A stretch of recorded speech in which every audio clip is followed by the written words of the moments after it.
Menggunakan KM Binaya, ratusan penumpang dari Pelabuhan Labuan Bajo, Nusa Tenggara Timur, tiba di Pelabuhan Soekarno-Hatta, Makassar.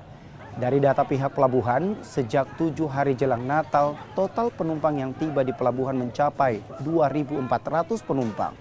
Sementara penumpang transit sebanyak 2.300 penumpang.